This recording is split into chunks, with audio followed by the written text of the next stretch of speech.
우리가 사도행전의 말씀을 함께 나누고 있습니다. 지난 시간에는 더둘로의 고발 그리고 바울의 변명 이야기를 통해서 바울의 재판에 대한 말씀을 우리가 함께 살펴보았습니다. 오늘 말씀은 가이사에게 상소하노라. 이 말씀이 단순히 자신의 편안함과 유익을 위한 상소가 아니라 우리 그리스도인들은 하늘 시민권자로서 누구에게 상소해야 하는가를 보여주는 복음의 말씀이 담겨 있습니다. 오늘도 본문 말씀을 중심으로 세 단계로 나누어 말씀을 진행하는데 저와 여러분 모두가 함께 은혜 받는 귀한 시간 될 수 있기를 소원합니다. 아멘. 자, 우리 한번 따라해 볼까요? 벨릭스의 실패. 벨릭스의 실패. 자, 24장 27절입니다. 시작. 이태가 지난 후 보르기오 베스도가 벨릭스의 소임을 이어받으니 벨릭스가 유대인의 마음을 얻고자 하여 바울을 구류하여 두니라. 유대의 총독이 벨릭스에게서 베스도로 바뀌어지는 장면이에요. 벨릭스 총독이 로마 황제로부터 소환을 당하고 새로운 총독이 부임하는 이야기이죠. 왜 벨릭스는 실패하게 되었는가? 원래 이 벨릭스는 글라우디오 황제 때 노예였던 사람인데 노예의 신분에서 자유인으로 신분의 회복이 이루어지고 또 유대의 총독이 되기까지 놀라운 신분 상승을 이룬 그러한 사람이었어요. 주 52년부터 59년, 또 어떤 기록에는 60년까지 유대 총독으로 부임을 하면서 근데 그의 마음속에 이 노예였던 이 마음이 있어서 그런지는 모르지만 자신의 그 막강한 자리를 이용해서 사욕을 챙기기도 하고 그리고 자신의 성공을 위해서 아주 잔혹한 탄압을 하기도 하는 그러한 모습으로 인하여 구설수에 올랐던 인물입니다. 사실 이 유대 총독이라고 하는 자리는 그렇게 만만한 자리가 아닙니다. 왜냐하면 유대 사회에는 유대인과 사마리아인 사이의 분쟁이 있기도 하고요. 그리고 유대인 내부에서도 각 종파들 간의 싸움이 있기도 하고 지금은 유대인들이 똘똘 뭉쳐 예수의 복음을 전하는 바울을 공격하는 상황이기도 하지만 여기에도 보면 바울을 죽이려고 하는 40명의 비밀결사대가 조직될 정도로 강력한 저항운동을 하는 사람들이 있었고요. 그리고 실제로 열심당원, 우리가 제로당원이라고 하죠. 이런 사람들이 로마에 대항하여 반항운동을 펼치는 이런 상황 속에서 유대의 총독을 지내는 일은 쉬운 일이 아니었던 거예요. 벨릭스 총독은 강경책을 썼습니다. 어느 정도냐면 유대의 대제사장인 요나단을 살해할 정도로 그리고 이 저항운동을 펼치는 유대인들을 아주 무자비하게 살해할 정도로 강경책을 펴다가 유대인들이 끊임없이 로마의 황제에게 상소문을 올리면서 결국 로마 황제가 벨릭스 총독을 소환하고 후임으로 베스도 총독을 보내게 되는 거예요. 후임으로 임명된 이 베스도 총독은 합리적인 통치자 그리고 온건하고 공정한 통치자로 인정을 받았는데 물론 이 베스도 총독도 유대 사회의 문제를 해결하는 그 일에는 역부족이었지만 그럼에도 불구하고 이 베스도 총독이 부임을 하면서 이제는 바울을 향한 하나님의 일하심이 새롭게 펼쳐지게 되는 것을 보게 되는 거예요. 자, 그러면 우리는 이 벨릭스가 왜 실패하게 되었는가? 우리가 지난 시간 마지막 장면에서도 잠깐 살펴보았는데 오늘 세 가지 그 원인들을 우리가 살피면서 우리가 함께 은혜를 받기를 원하는데, 자 24절로 25절 같이 읽어볼까요? 시작. 수일 후에 벨릭스가 그 아내 유대 여자 드루실라와 함께 와서 바울을 불러 그리스도 예수 믿는 도를 듣거늘 바울이 의와 절제와 장차 오는 심판을 강론하니 벨릭스가 두려워하여 대답하되 지금은 가라 내가 틈이 있으면 너를 부르리라 하고. 지금 오늘 본문의 말씀을 우리가 깊이 하나하나 묵상해 보면 바울이 가이사랴에 온 지 2년의 세월이 흘렀습니다. 결코 짧지 않은 시간이죠. 바울을 벨릭스 총독이 그냥 붙잡아 두는 거예요. 그리고 실제로 그가 말한 대로 틈이 날 때마다 바울을 불러서 복음을 듣기도 하고 그랬습니다. 그렇다면 이 2년이라고 하는 세월은 하나님께서 벨릭스를 구원하시기 위해 이 바울을 보내신 아주 소중한 기간이었던 거예요. 하나님의 이 놀라운 부르심의 시간, 하나님이 기회를 주실 때 얼른 말씀을 붙잡고 회개하고 돌아와야 되는데, 바울이 의와 절제와 심판에 대하여 설교를 할 때 마음에 찔림이 왔음에도 불구하고 결국 그 부르심의 시간을 응답하지 못하고 구원에 실패한 벨릭스의 모습을 우리는 보게 되는 거예요. 마귀의 전략은 우리의 믿음을 자꾸 미루게 하고 우리의 순종과 우리의 결단을 뒤로 미루게 하는 것. 사실은 이게 우리를 유혹하는 마귀의 유혹인 거예요. 사랑하는 여러분, 우리는 철저히 오늘을 붙잡을 수 있는 저와 여러분들이 될 수 있기를 소원하고요. 아멘. 하나님께서 오늘 우리에게 구원의 기회를 허락하실 때, 오늘 우리에게 부어주시고자 하시는 은혜가 있을 때 오늘의 은혜를 놓치지 않고 붙잡는 저와 여러분들이 될 수 있기를 소원합니다. 아멘. 고린도후서 6장 2절 말씀을 보면 이르시되 내가 은혜를 베풀 때에 너희가 듣고 구원의 날에 너를 도왔다 하셨으니 보라 지금은 은혜 받을 만한 때요 보라 지금은 구원의 날이로다. 아멘. 할렐루야. 아멘. 지금이 은혜 받을 만한 때요, 지금이 구원의 날이라는 거예요. 아멘. 여러분 집에 불이 나면 바로 꺼야지 시간 날 때 끄는 사람이 있습니까? 아니면 내일 내가 시간 봐서 불을 꺼야 되겠다 이렇게 생각하는 사람이 없겠지요. 마찬가지로 하나님의 부르심은 지금이요 오늘이기 때문에 우리는 오늘을 놓치지 않는 신앙의 삶을 살아야 될 줄로 믿습니다. 아멘. 우리가 내일로 미루는 것은 하나님의 부르심을 거절하는 것이고 무시하는 것에 지나지 않는 거예요.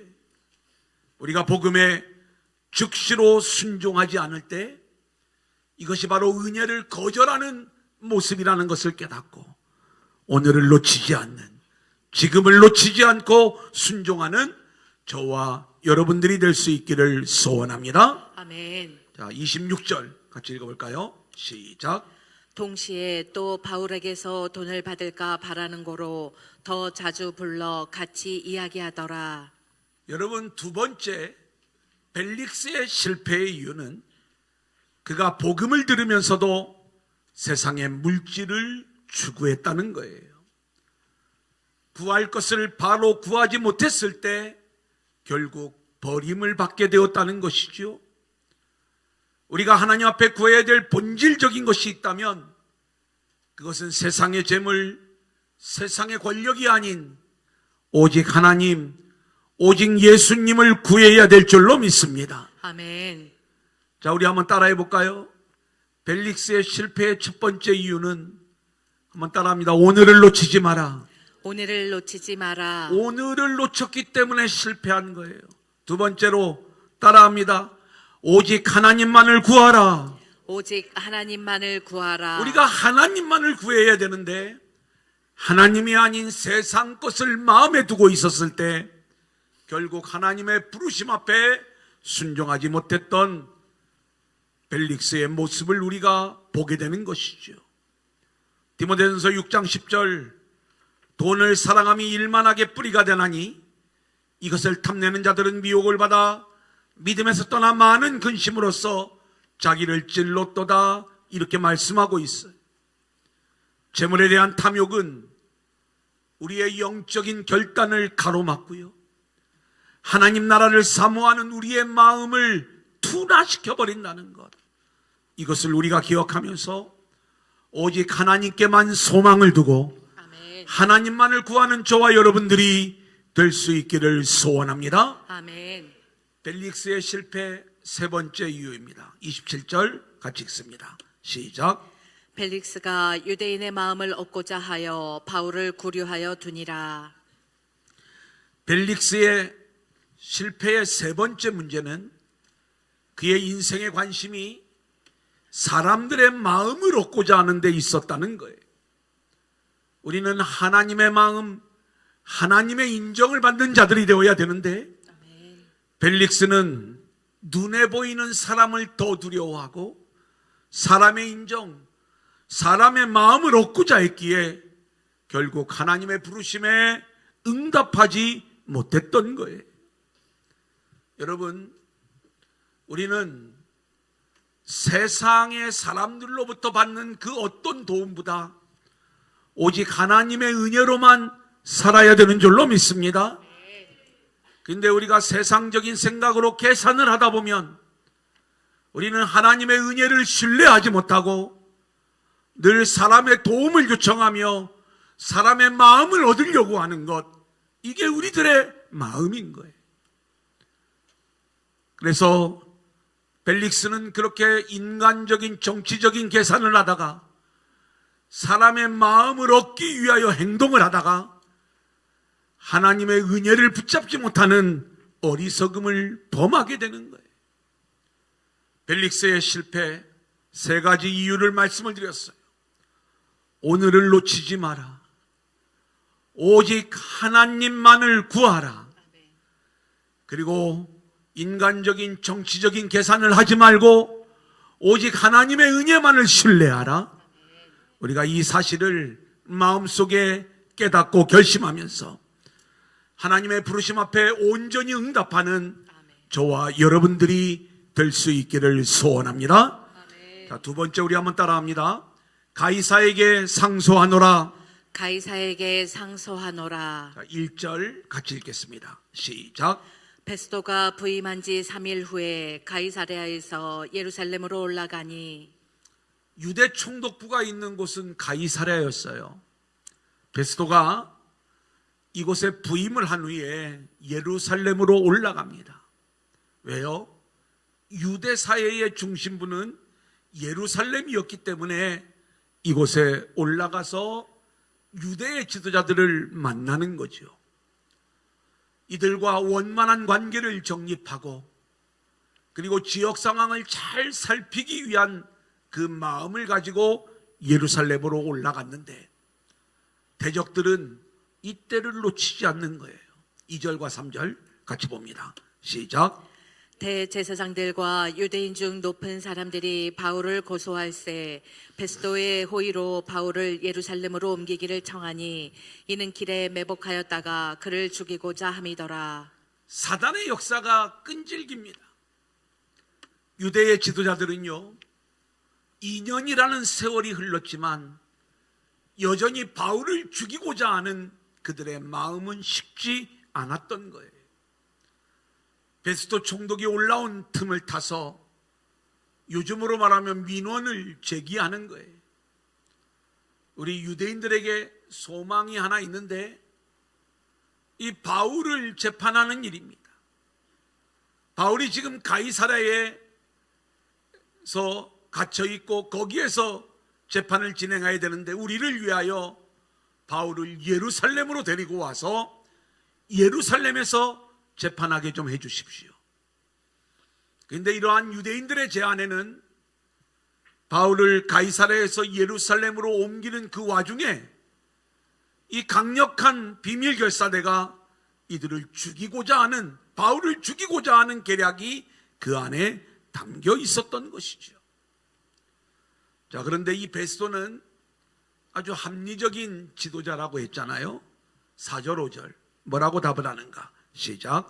베스도가 대답하여 바울이 가이사랴에 구류된 것과 자기도 멀지 않아 떠나갈 것을 말하고 또 이르되 너희 중 유력한 자들은 나와 함께 내려가서 그 사람에게 만일 옳지 아니한 일이 있거든 고발하라 하니라. 베스도는 자기가 지금 예루살렘에 재판을 하기 위하여 온 것도 아니고 지역 상황을 점검하고 그런 어떤 일정을 가지고 왔기 때문에 내가 여기에 오래 머무를 수가 없고 가이사랴로 돌아가야 됩니다. 만일 여러분들이 고발하고자 하는 바울에게 어떤 문제가 있다면 여러분들 중에 대표자를 뽑아서 나와 함께 가이사랴로 내려가 여러분들이 바울을 고발하면 될 것입니다. 이렇게 이야기를 하는 거예요. 그리고 이 말대로 이제 또 한번 가이사랴에서 재판이 이루어지죠. 6절로 8절입니다. 시작.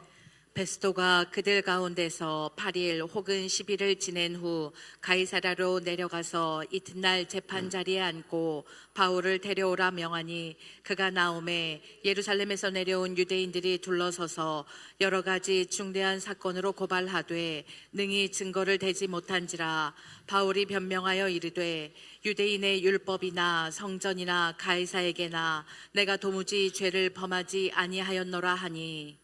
베스도가 총독이 되고 바울의 재판이 다시 재개되어지지만 그들은 바울에게서 그 어떤 죄도 찾아낼 수가 없었다는 것, 그리고 바울이 자신의 무죄를 주장하고 있는 장면이 다시 한번 반복되는 거예요.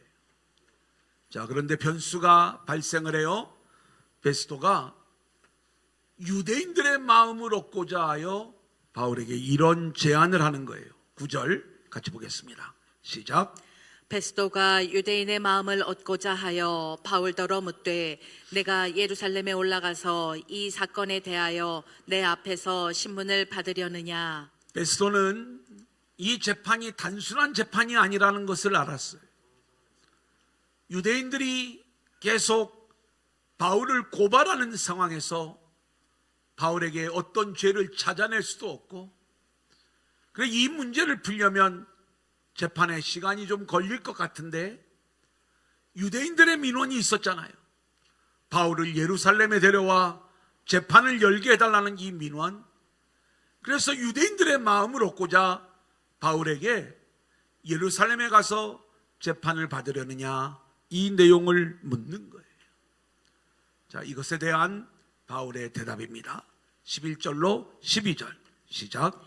만일 내가 불의를 행하여 무슨 죽을 죄를 지었으면 죽기를 사양하지 아니할 것이나 만일 이 사람들이 나를 고발하는 것이 다 사실이 아니면 아무도 나를 그들에게 내줄 수 없나이다. 내가 가이사께 상소하노라 한데 베스도가 배석자들과 상의하고 이르되 내가 가이사에게 상소하였으니 가이사에게 갈 것이라 하니라. 우리 한번 따라해 보겠습니다. 내가 가이사에게 상소하노라. 가이사에게 상소하노라. 여러분, 이 말씀이 오늘 우리의 심령에 좀 새겨질 수 있기를 원하는데요. 바울이 가이사에게 재판을 받겠다고 하는 그 이유는 우선은 지금 유대인들이 왜 예루살렘에서의 재판을 주장하고 있는지 자신을 죽이려고 하는 유대인들의 계략을 알고 있기 때문이기도 하지만, 바울은 자신이 로마 시민권자로서 로마 황제의 보호를 받을 권리가 있음을 알기에 내가 가이사에게 상소하겠습니다, 이렇게 요청을 하는 거예요. 실제로 바울은 로마 시민권자였기 때문에 그가 어떤 잘못을 했든 안 했든 잘잘못을 떠나서 로마 황제로부터 보호받을 권리가 있는 것이고요, 또 로마 황제는 로마 시민권자를 철저히 보호하고 지킬 의무가 있었기 때문에 바울은 가이사에게 상소하노라 이렇게 말하고 있는 거예요. 여러분, 많은 사람들이 지금은 좀 덜하지만 미국 시민권자가 되기를 원하는 마음이 있어서 우리가 미국에 조금만 연고가 있으면 아이를 미국에서 낳기만 하면 그 아이는 미국 시민권자가 되거든요. 그래 원정 출산이라고 하는 이 일이 유행이 되었던 적이 있어요. 트럼프가 대통령이 되고 나서 이 정책을 바꾼다고 하니까 혹시 좀 아이 낳으실 분 미국 시민권자가 되기를 원하면 좀 서두르셔야 될 거예요. 예. 근데 왜 이렇게 사람들이 미국 시민권자가 되기를 원하는가? 미국 시민권자가 되면은요, 우리 한국 땅에서 미국 사람이 죄를 져도요, 우리가 어떻게 함부로 할 수가 없어요. 미국이 자기 시민을 데려갑니다. 벌을 줘도 우리가 주고, 이 사람을 지키고 보호하는 게 우리의 의무라는 거예요. 워낙 힘이 있는 나라다 보니까 어찌할 수가 없는 것이죠. 힘 있는 나라가 자기를 지켜주니까 미국 시민권자가 되기를 원하는 것.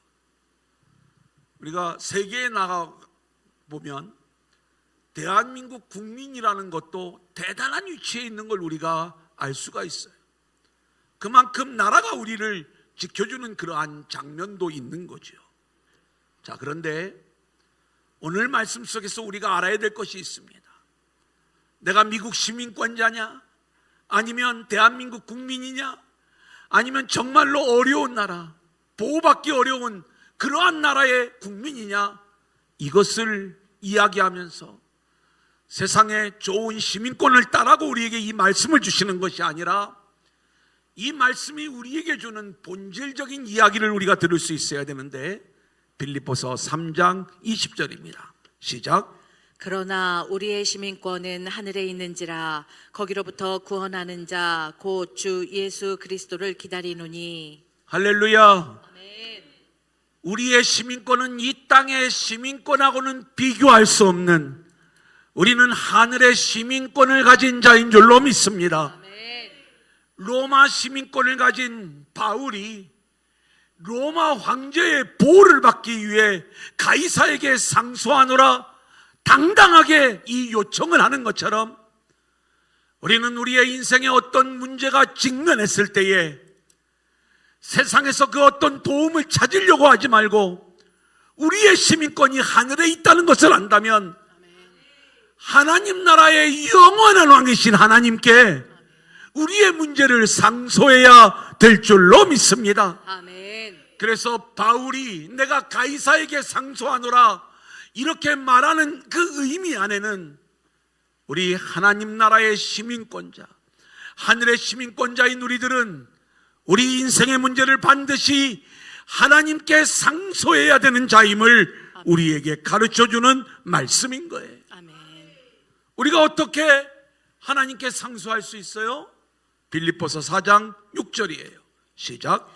아무것도 염려하지 말고 다만 모든 일에 기도와 간구로 너희 구할 것을 감사함으로 하나님께 아뢰라. 우리는 인생의 문제를 만날 때마다 늘 인본주의로 이 문제를 해결하려는 마음이 늘 우리 안에 자리 잡고 있어요. 이 문제를 해결할 수 있는 힘 있는 사람이 있을까? 뭔가 나를 도와줄 수 있는 제도나 또 어떤 방법들이 없을까? 자, 그런데 우리는 하늘의 시민권을 가진 자로서 로마 황제하고는 비교할 수 없는 완벽한 권세를 가지신 하나님을 우리가 믿고 있다면 아멘. 오직 하나님께만 상소하는 자들이 되어야 되는데, 아멘. 하나님께 상소하는 가장 강력한 도구가 기도라는 거예요. 아멘. 아무것도 염려하지 말고 오직 모든 일에 기도와 간구로 너희 구할 것을 감사함으로 하나님께 아뢰라 말씀하고 있는 거예요. 그래서 우리가 하늘의 시민권을 행사하는 가장 강력한 도구는 기도라는 것. 아멘. 히브리서 4장 16절.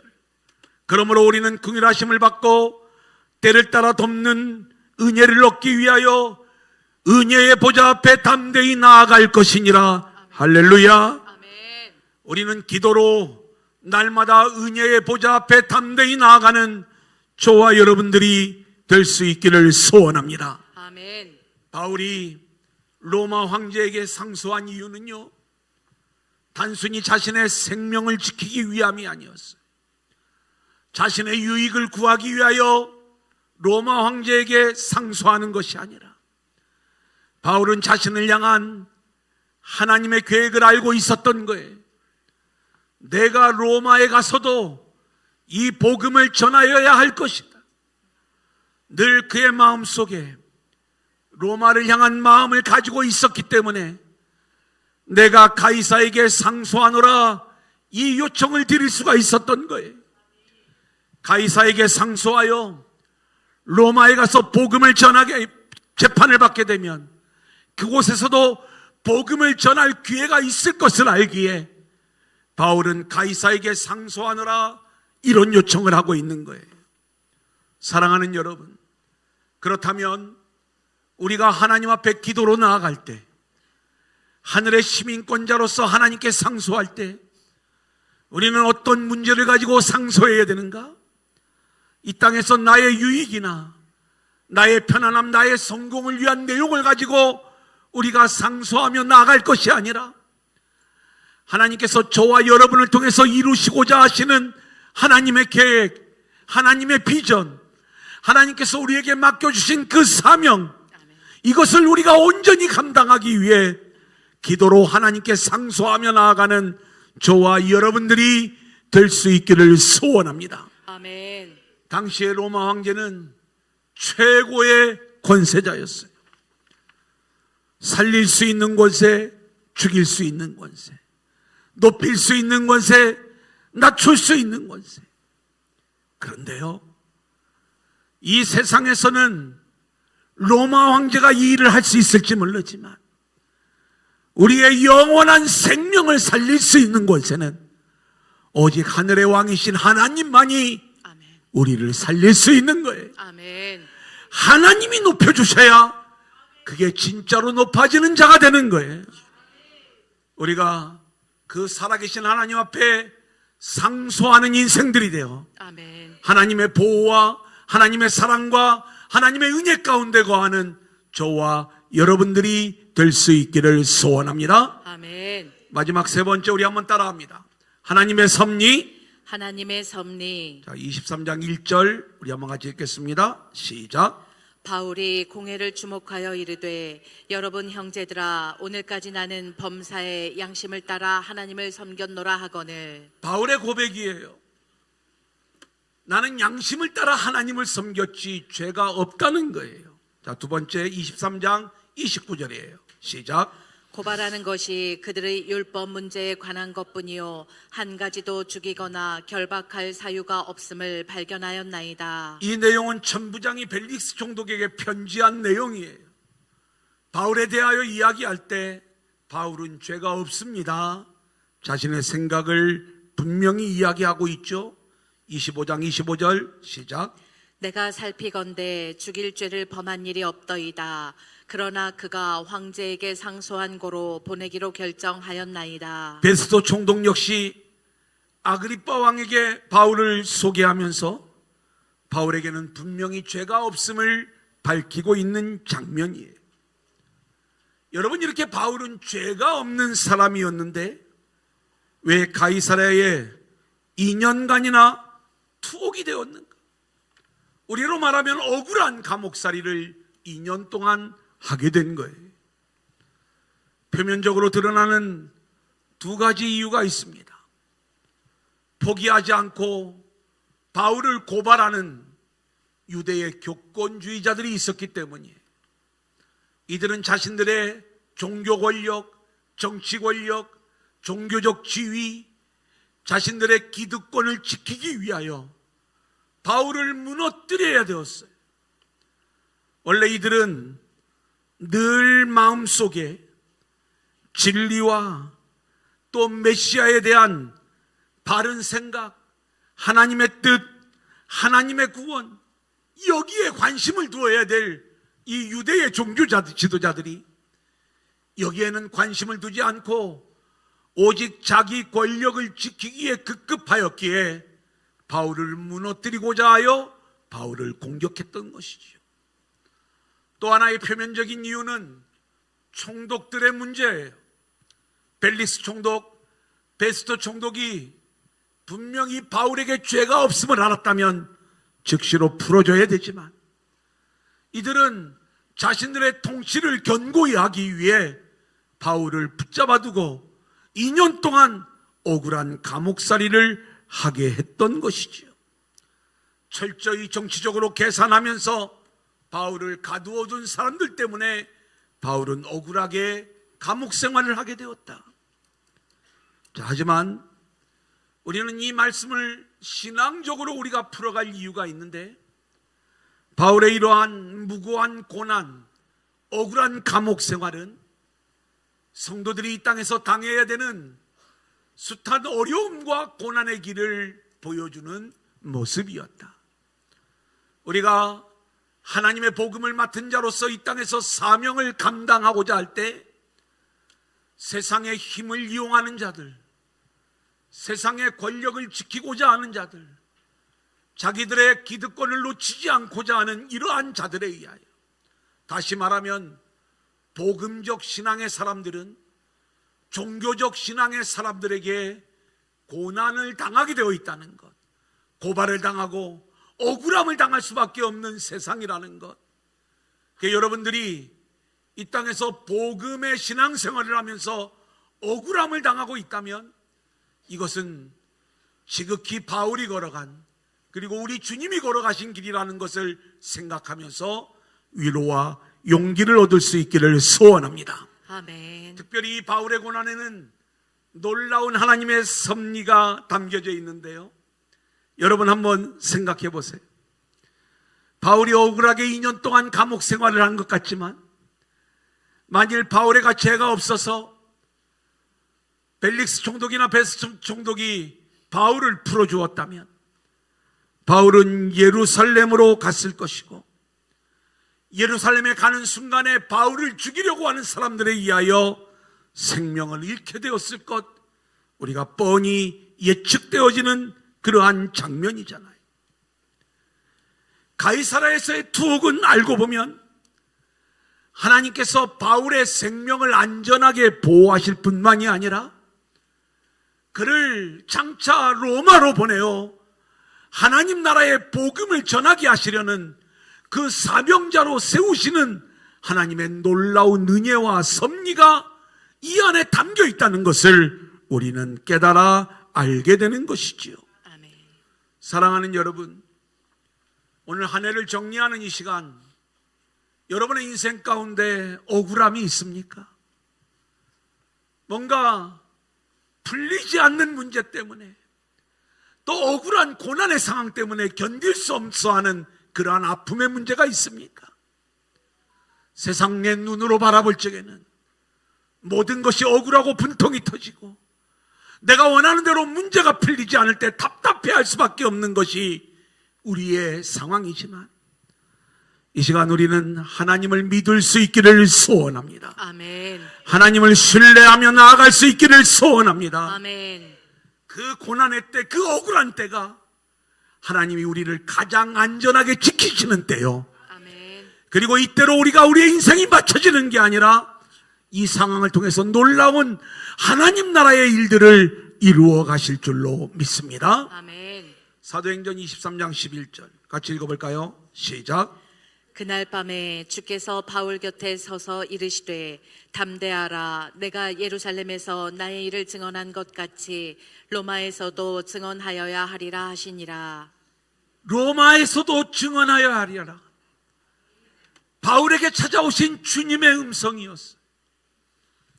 바울이 마음속에 품었던 예루살렘을 향한 비전, 또 하나의 비전이 로마를 향한 비전이었는데, 그 로마를 향한 비전을 다시 한번 주님이 말씀해 주셨을 때 바울은 자신의 사명을 온전히 알고 있었어요.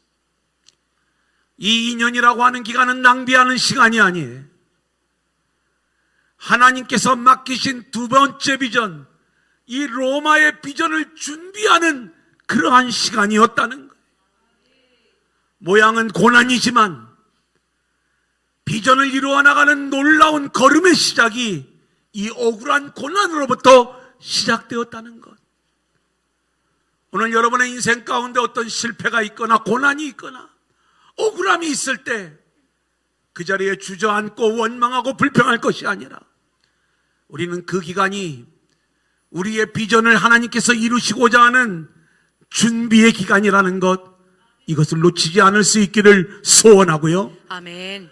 이 억울한 상황이 오히려 출발점이 되어 아멘. 하나님 나라의 놀라운 사명을 감당하는 저와 여러분들로 세워질 수 있기를 소원합니다. 아멘. 이제 오늘 말씀의 결론이에요. 묵상과 나눔 속에 그 내용을 적어 놓았어요. 1번 우리 한번 같이 읽겠습니다. 하나님께서 시작. 하나님께서 주시는 구원의 초청과 사명의 부르심에 대해 나는 오늘 어떻게 응답하고 있는가? 내가 복음을 듣고도 결단을 미루고 있는 것은 아닌가? 세상의 부와 명예를 하나님보다 우선하고 있지는 않은가? 사람의 시선이나 의견을 두려워하며 하나님의 뜻을 외면하고 있지는 않은가? 한번 따라합니다. 오늘을 놓치지 마라. 오늘을 놓치지 마라. 두 번째입니다. 같이 읽겠습니다. 시작. 나는 인생의 어려움과 도전 앞에서 사람과 환경을 의지하고 있는가? 아니면 하늘 시민권자로서 하나님께 담대히 상소하고 있는가? 따라합니다. 하나님께만 기도하라. 하나님께만 기도하라. 세 번째입니다. 같이 읽겠습니다. 내 삶의 억울한 고난과 어려움 속에서 나는 하나님의 섭리를 믿고 신뢰하며 이를 사명을 준비하는 시간으로 받아들이고 있는가? 한번 따라합니다. 하나님의 은혜를 확신하라. 하나님의 은혜를 확신하라. 어떤 고난과 시련의 환경 속에서도 이 모든 억울함의 과정이 나를 징계하시는 과정이 아니라 나를 향한 하나님의 계획을 이루시기 위하여 하나님께서 나를 준비하시는 기간이요, 더 큰 역사를 위하여 하나님이 우리에게 여전히 은혜를 부어주시고 있는 그러한 시간임을 우리가 기억하면서 이 한 해를 평안한 가운데 이렇게 좀 하나님을 즐거워하면서 잘 마무리하시고 새해를 기대 속에 맞이하는 저와 여러분들이 될 수 있기를 소원합니다.